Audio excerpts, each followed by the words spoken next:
பாலதேவராய சுவாமிகள் ஒவ்வொரு உறுப்பையும் முருகா நீ காக்கணும்னு கேட்கிறார்.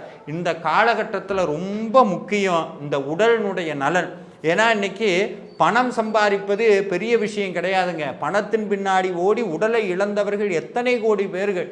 நம்ம உடம்பு எவ்வளவு முக்கியம். அப்போ இந்த உடம்புல இருக்க ஒவ்வொரு உறுப்பையும் முருகா நீ காப்பாற்றணும்னு கேட்குறார். இந்த காக்கன்னு சொல்லி அதுக்கப்புறம் உடலில் இருக்கக்கூடிய உபாதைகள் எதனால் ஏற்படுகிறது அப்படின்னு பார்த்தோம்னா நம்மளுடைய ஊழ்வினையினால். ஊழ்வினையெல்லாம் போகணும்னு கேட்குறார். அதுக்கப்புறம் சுவாமி கிட்ட மன்றாடுறார். என்னன்னா நான் செய்த பிழைகள் எல்லாம் பொறுக்கணும், என்னுடைய பாவ வினைகள் நான் செஞ்சது தவறு தான், அந்த தவறுகளை எல்லாம் நீ நீக்கணும். ஏன்னா நீ பெத்த தாயாச்சே, பெற்றவள் நீ குரு பொறுப்பது முன்கடன்கிறார். இதையெல்லாம் சொல்லிவிட்டு இறுதியாக இந்த மந்திரத்தை எப்படி சொல்லணும்னு சொல்றார். ஒரு நாள் 36 கொண்டு ஓதிய ஜெபித்து உகந்து நீர் அணிய அப்படிங்கிற